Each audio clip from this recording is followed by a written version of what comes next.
Hello and welcome to Cafe Tesla Music. My name is Simo. In this episode I'll be sharing a traditional Irish jig. It's actually a double jig in 6/8 time titled East at Glendart. It's also known as the Humours of Glendart, East of Glendart, and the Housemaid.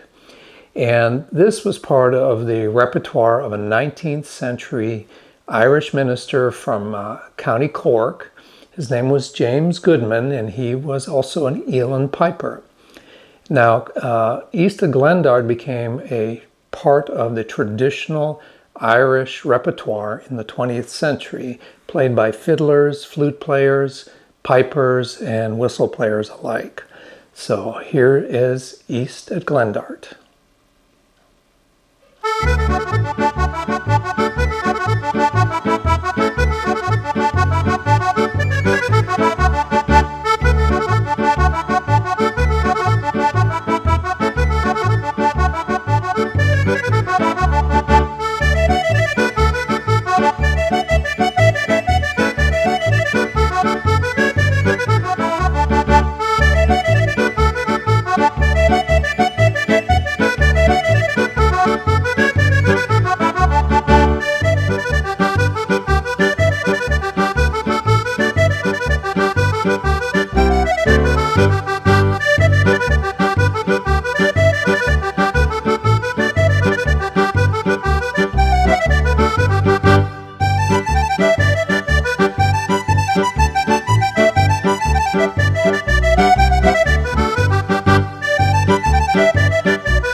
And that was East of Glendart. So now you get the opportunity to learn it yourself. Stay tuned.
And that was East at Glendart. I really hope you enjoyed this episode of Cafe Tesla Music, and if you did, please share it with a couple of your friends, and don't forget to subscribe to get my next episode. Thank you for spending your time with me today. I'm Simo, and until next time, remember, keep learning and keep playing.